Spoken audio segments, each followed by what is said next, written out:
தோழர்களே, இந்த ஒரு பதிவில் நம்ம என்ன பார்க்க போகிறோன்னா, மிரண்டு போய் உட்காந்துருக்கேன். சிஎம் அவர்களை பற்றி தான். ஒரு இடத்துக்கு போய் நம்ம ஒன்று பண்ணுவோம்னு நம்ம நினைப்போம், ஆனால் இவர் வேறு ஒன்று பண்ணிகிட்டு இருக்காருங்க. ஒரு பக்கம் வந்து ஊடகங்களை சந்திக்கும் போது ஒரு விஷயத்தில் பஞ்சாயத்து பிரச்சனைங்கிற மாதிரி நரேட்டிவை செட் பண்ணிருக்காங்க. ஒரு ஊடக நிகழ்ச்சியில் பங்கேற்கும் போது வேறு ஒன்று பண்ணுறாரு. இன்றைக்கி வந்து அசம்பிளியில் 110 விதியின் கீழே வேறு ஒரு விஷயத்த பண்ணார். சிஎம் வந்து சாரி கேட்குறாரு. அவருக்கு வேறு நான் சாரி கேட்குறேங்கன்னு சொல்லி சாரி கேட்குறாரு. நான் மிரண்டு போயிருக்கேன். இந்த எபிசோடில் முதலமைச்சரை பற்றி 3 செய்திகள் இந்த வீடியோவில் பார்த்துடலாம். நம்பர் 1.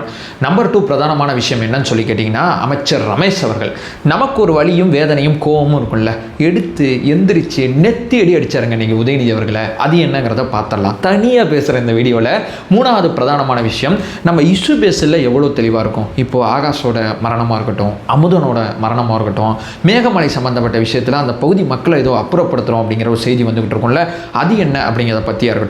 இந்த இஷ்யூக்கு நம்ம அரசாங்கம் எப்படி பதில் சொல்கிறாங்க, ஏன்னா ஆப்போசிட்டில் கவனத்தை ஈர்க்கிறதுக்கு தீர்மானம் கொண்டு வந்திருக்காங்க. நம்ம எப்படி இதற்கான பதிலை நம்ம கொடுத்துருக்கோம் அப்படிங்கிறத தேடி போனீங்கன்னா, உதயநிதி அவர்களை ரவுண்டு கட்டிட்டாங்க நம்ம அமைச்சர்கள் அப்படின்னு தான் நமக்கு பதிலாக வரும். அது என்னங்கிறத பார்த்துடலாம். 3 விதமான செய்திகள் இந்த வீடியோவில் இருக்க போது ஒன் பை ஒன்னாக தெளிவாக நம்ம பார்க்கலாம். உற்சாக வணக்கங்கள். வாங்க பதிவுக்குள்ளே போகலாம். இப்போ நம்ம முதலமைச்சர் விஜய் அவர்கள் சம்மந்தப்பட்ட விஷயத்துக்கு வருவோம். முதலமைச்சர் விஜய் அவர்கள் ஊடகங்களை வந்து சந்திக்க மாட்டுறாரு, அவர் பேச மாட்டுறாரு, மைக்கு பார்த்தாவே ஓடிடுறாரு அப்படிங்கிற ஒரு செய்திகளை நிறையா சொல்லுவாங்க, பேசுவாங்க, நரேட்டிவ் செட் பண்ணுவாங்க. கட்சிக்காரங்க நரேட்டிவ் செட் பண்ணலாம், மாற்றுக்கிறது கிடையாது.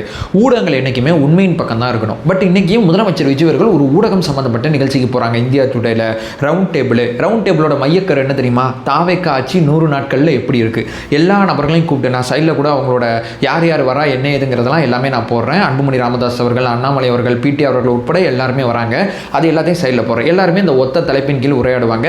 அந்த விஷயத்தை அந்த ரவுண்ட் டேபிளை தொடங்கி வைக்கிறதுக்கும் இந்தியா டுடே தமிழ் சார்ந்து ஏதோ ஒரு விஷயத்தை முன்னெடுக்கிறாங்க. தமிழ் மக்களுக்காண்டி தமிழில் பேசுறதுக்கான ஒரு ஊடகமாக ஏதோ ஒன்று, அது வந்து இணையதள வழியிலையா அல்லது தொலைக்காட்சி வழியிலையான்னு தெரியல, ஏதோ ஒரு விஷயத்தை அவங்க முன்னெடுக்கிறாங்க.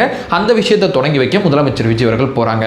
ஒரு ஊடகத்தை சந்திக்காத ஒருத்தர், அதாவது செய்தியாளரை சந்திக்காத ஒருத்தர், எதுவாக இருந்தாலும் பொதுமக்கள்கிட்ட நான் டேரெக்டாக பேசிக்கிறேன், மீடியம் தானே, இந்த மீடியம் வழியாக தான் பேசணுங்கிற ரூல்ஸ்லாம் கிடையாது, மீடியம் வழியாக அங்கே தானே பேசணும், நான் அங்கே டேரெக்டாக பேசிக்கிறேன்னு சொல்லி இதை ஒதுக்கி வச்சு அரசியல் பண்ண ஒருத்தர், ஜெயிச்ச ஒருத்தருங்கிறதான் யதார்த்தமான உண்மை. அப்போ சந்திக்க போகிறாருங்கிறப்போ அங்கே போய் என்ன பேசுவாருங்கிறப்போ ஒரே ஒரு சென்டென்ஸ் எழுதியிருக்காரு, அவரே எழுதியிருக்கார். அந்த சென்டென்ஸை நானே உங்களுக்கு சைடில் போடுறேன். உண்மையை பேசுங்கயா அப்படின்னு சொல்லி நச்சுன்னு ஒரு அறிவுரையை கொடுத்துட்டு அவர் பாட்டு வந்து அசம்பிளியில் வந்து உட்காந்துட்டார். அப்படிங்கிறதான் யதார்த்தமான உண்மை. அசம்பிளிக்கு வந்தாரா? இப்போ ஏன் நான் அடுத்து மிரண்டுருக்கேன்னா, விவசாய சங்கங்களுக்கு 1க்கு 2 தடவை வந்து நம்ம ஆல்ரெடி வந்து அவங்களுக்கான பயிர்க்கடன் சம்மந்தப்பட்ட விஷயத்தை மாற்றி அமைச்சிருக்கோம். நம்ம வாக்குறுதி கொடுத்தது உண்மை தான். அந்த வாக்குறுதியை நிறைவேற்ற முடியாததில் இருக்கிற பிரச்சனை ரிசர்வ் பேங்கோட ரூல்ஸ் தான். போன வருஷம் கடைசியாக அவங்க பண்ண அந்த ரூல்ஸில் கூட்டுறவு வங்கிகளுக்கு நீங்கள் வந்து கடனை வந்து தள்ளுபடி பண்ணிங்கன்னா 45 நாள்லேருந்து 60 நாளுக்குள்ளே நீங்கள் திருப்பி கொடுக்கணும். ஆனால் திமுக ஆட்சியில் என்ன பண்ணியிருந்தாங்க, 12 தவணையாக திருப்பி கொடுத்தாங்க. 5 வருஷமாக மெதுவாக திருப்பி கொடுத்தாங்க. நம்ம அப்படி பண்ண முடியாது. நம்ம 45 நாளில் இல்லை 60 நாளுக்குள்ளே ஒரே தவணையில் எவ்வளவு தள்ளுபடி பண்ணுறோமோ அவ்வளவு பணத்தை கூட்டுறவு வங்கிக்கு நம்ம கொடுக்கணுங்கிற ரூல்ஸை ரிசர்வ் பேங்க் போட்டிருக்காங்க. அதனால் முதல்ல ஆட்சிக்கு வந்தோன்னா நம்ம 2000 சொச்சம் கோடிகள் மட்டும்தான் தள்ளுபடி பண்ண முடிஞ்சு, அரசு வந்து ஏற்றுக்க முடிஞ்சு. அதுக்கடுத்து அரசு என்ன பண்ணியிருந்தாங்கன்னா, இல்லைங்க ரொம்ப விவசாயிகள் வந்து போராட்டம் பண்ணுறாங்க, அவங்களோட கோரிக்கையை ஏற்றுக்கணும்னு சொல்லி கிட்டத்தட்ட 6000 கோடி அளவுக்கு வந்து பயிர்க்கடன் தள்ளுபடியை மறுபடியும் வந்து மாற்றி அமைச்சாங்க. இப்போ 3வதாக என்ன பண்ணியிருக்காங்க, இன்னைக்கு அசம்பிளியில் 110 விதியின் கீழே ஒரு விஷயத்தை அறிவிச்சிருக்காங்க. 75,000 அப்படியே ஃபுல்லாக தள்ளுபடிங்க, 75,000லேருந்து 1 லட்சமாக இருந்தால் 75,000 தள்ளுபடிங்க, 1 லட்சத்துக்கு மேலே 35,000 தள்ளுபடிங்கன்னு சொல்லி மறுபடியும் மாற்றி அமைச்சிருக்காருங்க. இவர் ஏன் இதை தொடர்ச்சியாக பண்ணிட்டு இருக்காருன்னா, நான் வாக்குறுதி கொடுத்தது உண்மைதாங்க, பட் இந்த ரிசர்வ் பேங்கோட ரூல்ஸ் தான் எனக்கு பிரச்சனை. மற்றபடி திமுக ஆட்சியில் இருந்தபடி அந்த ரூல்ஸ் இருந்துச்சுன்னா நான் முழுமையாக தள்ளுபடி பண்ணிட்டு கூட்டுறவு வங்கிக்கு என்னால் முடிஞ்ச அளவு எவ்வளோ சீக்கிரம் கொடுக்க முடியுமோ அவ்வளோ கொடுத்துருப்பேன். பட் நான் 45 நாளுக்குள்ளே தள்ளுபடி பண்ணுற காசை கொடுக்கணுங்கிற அந்த சேலஞ்ச் இருக்கும்போது தான் நான் இப்படி செயல்பட வேண்டியது இருக்குன்னு சொல்லி 3வது முறை ஜனநாயக ரீதியாக ஒரு மக்களுக்கு தான் கொடுத்த கோரிக்கையை, விவசாயிக்கு தான் கொடுத்த கோரிக்கையை தன்னால் எவ்வளோ முடியுமோ புஷ் பண்ணி அவர் நிறைவேற்றிக்கிட்டு இருக்காருங்கிறது எனக்கு ரொம்ப பியூட்டிஃபுல்லாக இருந்துச்சுங்க. ஓவரால் நீங்கள் எடுத்துக்கிட்டிங்கன்னா 6000 இதை சேர்த்திங்கன்னா கிட்டத்தட்ட 7000 கோடி பயிர்க்கடன் தான் நம்ம தள்ளுபடி பண்ணியிருக்கோம். ஆட்சிக்கு வந்து இதை 45 நாளுக்குள்ளே நம்ம மறுபடியும் வந்து கூட்டுறவு வங்கிக்கு நம்ம கொடுக்க போகிறோங்கிறது இங்கே கவனிக்க வேண்டிய பிரதானமான விஷயம். இப்படி இருக்கா, இப்படி ஒரு விஷயத்தை பண்ணுறாரா? இதை பேசுறதுக்கு முன்னாடி சாரி சார், என்னதான் இருந்தாலும் அந்த அமைச்சர், என்னோட அமைச்சர் அப்படி பேசிடக்கூடாது, வனத்துறை அமைச்சர் தான் பேசியிருந்தாங்க. ஒரு அவையை நீங்கள் எடுத்துக்கிட்டிங்கன்னா ஒரு ஏன்னா அங்கே வந்து 2 தரப்பு இருக்காங்க, எல்லா விதமான ஐடியாலஜி இருக்கிறவங்களும் அங்கே இருக்காங்க சட்டமன்ற உறுப்பினர்களாக. அப்போ சில விஷயங்களை எல்லாருமே பார்த்து கருத்துக்கள் அத்தனையுமே தெரிவிக்கும் போது ரொம்ப கவனமாக தான் தெரிவிக்கணுங்கிறது நம்ம அத்தனை பேருக்குமே தெரியும். ஏன்னா இங்கே நான் ஒருத்தன் பேசிகிட்டு இருக்கேன், எனக்கு ஆப்போசிட்டில் ஒரு மாற்றுக் கட்சிக்காரர் உட்காரும்போது அந்த உரையாடல் ஜனநாயக ரீதியாக இருக்கும்போது நானும் சில விஷயங்களை தவிர்க்கணும், அவரும் சில விஷயங்களை தவிர்க்கணுங்கிறது நம்ம அத்தனை பேருக்கும் தெரியும். ஆனால் அசம்பிளிங்கிறப்போ சபாநாயகரை பார்த்து தான் பேசணும். ஏன்னா இங்கே போய் உறுப்பினரை பார்த்து நீங்கள் பேசுனீங்கன்னா இவர் கோவமாக பேசுகிறதா, என்னை பார்த்து எதுக்கு இப்படி நக்கலாக அப்படின்னு சொல்லி ஒரு பிரச்சனை வரும். எதுவாக இருந்தாலும் என்னை பார்த்து பேசுங்க, அது அவருக்கு கேரி ஆகுங்கிறத ரொம்ப தெளிவாக சொல்லுவாங்க. ஏன்னா அவை அப்படிங்கிறப்போ அங்கே சில ரூல்ஸ் இருக்குது. அங்கே வந்து இப்போ நம்ம வெளியே வந்து கருணாநிதி அப்படின்னு சொல்கிறதுல எந்த பிரச்சனையும் இல்லைங்க, மாற்றுக்கிறது கிடையாது, அதானங்க அவர் பேர் அப்படின்னு நம்ம சொல்லிட்டு போகலாம். பட் அசம்பிளியில் அந்த வார்த்தையை பயன்படுத்தக்கூடாது.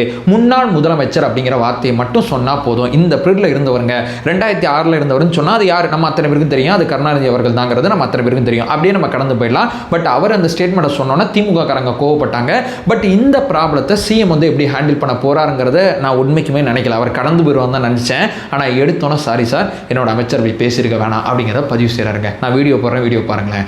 அவர் கருணாநிதி, நம்முடைய முன்னாள் முதல்வர் கருணாநிதி பத்தி அடுக்குமொழியில் சொல்லிட்டு வந்தாங்க.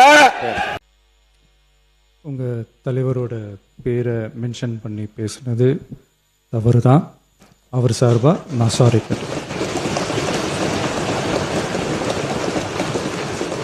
ஸோ எப்படி, அதாவது இதை நேரு அவர்கள் பாராட்டுறாங்க, முதல்வர் வந்து சூப்பராக கையாண்டாருங்க இந்த விஷயத்தன்னு சொல்லி.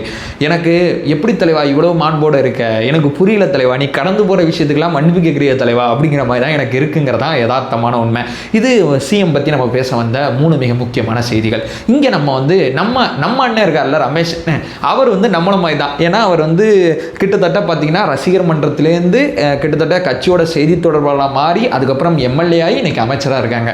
அவர் ஒரு விஷயத்தை நமக்கு ஒன்று உறுத்துறது அவருக்கும் உறுத்துங்க. ஏன்னா அவரும் நம்மளும் ஒன்று தான். ரமேஷன் நான் சொல்கிறேன், உதயநிதி அவர்கள் வந்து அசம்பிளியில் வந்து முதலமைச்சர் விஜய் அவர்கள் உள்ளே வரும்போது எல்லா தலைவரும் எந்திரிக்கிறாங்க. அது வந்து முதலமைச்சர் விஜய் அவர்கள் அப்படிங்கிற அந்த முதலமைச்சர் அப்படிங்கிற அந்த பதவி கொடுக்குற மரியாதை, அது வந்து விஜயண்ணாக்கு வந்து மக்கள் ஓட்டு போட்டு இன்றைக்கி அவரை முதலமைச்சராக இருக்கிருக்காங்க.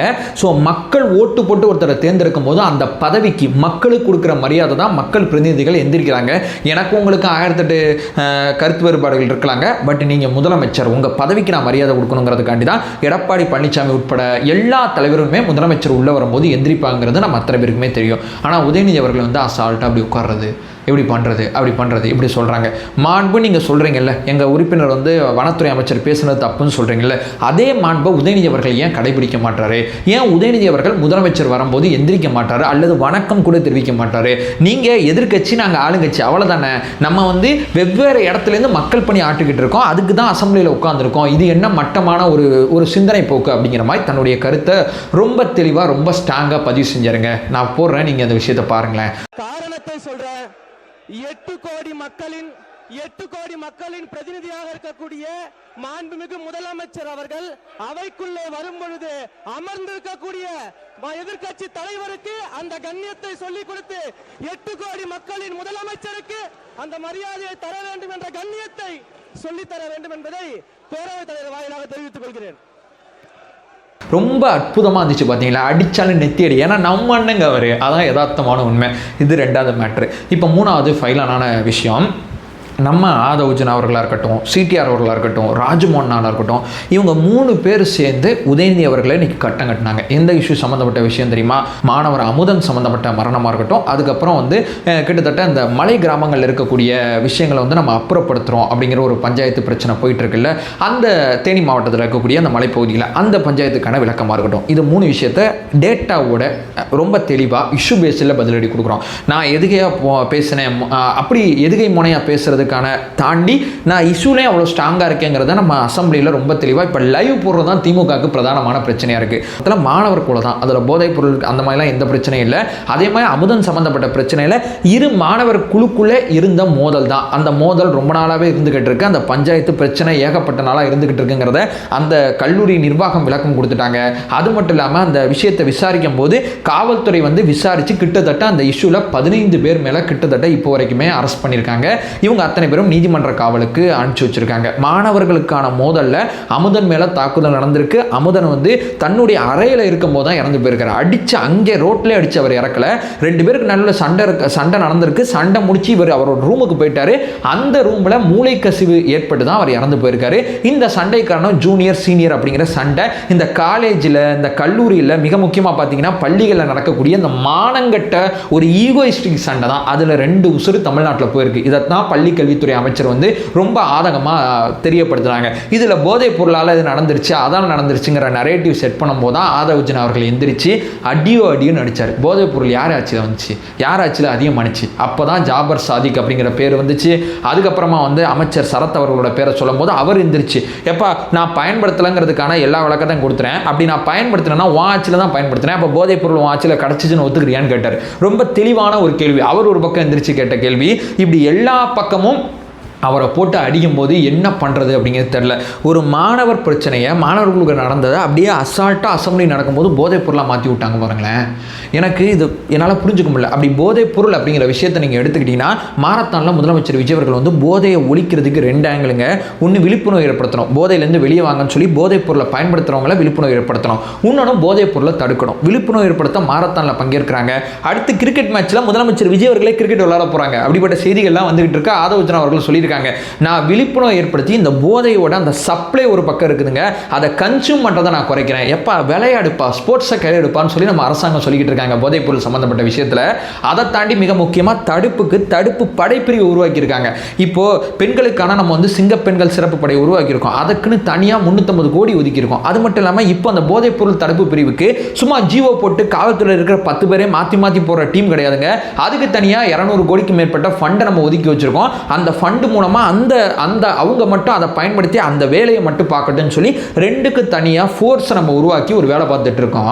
நீங்கள் போதைப் பொருளை 100 நாளில் ஒழுங்காக தடுக்கலன்னு ஒரு நரேட்டிவ் செட் பண்ணால் ஆட்சிக்கு வந்த 100 நாளில் காண்டாகாதா? அதுக்கு தான் நம்ம அமைச்சர்கள் ரவுண்டு கட்டியிருக்காங்க. இஷ்யூ பேஸ் இல்லைங்கிறது நான் இங்கே சொல்ல வர்ற பிரதானமான விஷயமா இருக்குது. அடுத்து மிக முக்கியமாக அந்த மேகமலை சம்மந்தப்பட்ட விஷயங்க, அதை மட்டும் சொல்லிட்டு இந்த வீடியோ என் பண்ணிக்கிறேன். மேகமலையில் ஒரு 50 மலை கிராம மக்களை வந்து நம்ம வெளியேற்றிட்டோம் அப்படிங்கிற ஒரு நரேட்டிவை செட் பண்ணுறாங்க. அடுத்த கேள்வி கேளுங்க, ஏன் அவங்களை வெளியேற்றுறாங்க அரசாங்கம்? நீதிமன்ற உத்தரவுங்கிற பதில் வரும். எந்த நீதிமன்றம்? உச்ச நீதிமன்றம். எப்போ உத்தரவு போட்டாங்க? 29/5/2024 உத்தரவு போட்டாங்க. எதனால இந்த உத்தரவு போட்டிருக்காங்க? வனப்பகுதியில் மக்கள் இருக்கக்கூடாது, மக்கள் வந்து இருந்தால் ஆபத்து, உயிருக்கு ஆபத்து, அதனால அப்புறப்படுத்தணும்னு சொல்லுவாங்க. முதல்ல இது வனப்பகுதிங்கிறத எப்போ வந்து முடிவு பண்ணாங்க? 2021 அதிமுக ஆட்சியில் இது புலிகளுக்கான இடம் சொல்லி புலிகள் காப்பகம் அப்படிங்கிற விஷயத்தை அறிவிச்சாங்க. அதுக்கு முன்னாடி திமுக ஆட்சியில் 2009 இது வந்து காடுகளுக்கான இடம் அப்படிங்கிற விஷயத்தை அறிவிச்சாங்க. அப்போ இவங்க வனம் சொல்லிட்டாங்க, இவங்க புலின்னு சொல்லிட்டாங்க. நீதிமன்றத்தில் இது வச்சு தான் வாத பிரதிவாதங்கள் 15 வருஷங்களாக அந்த வழக்கு நடந்துகிட்டு இருக்கு.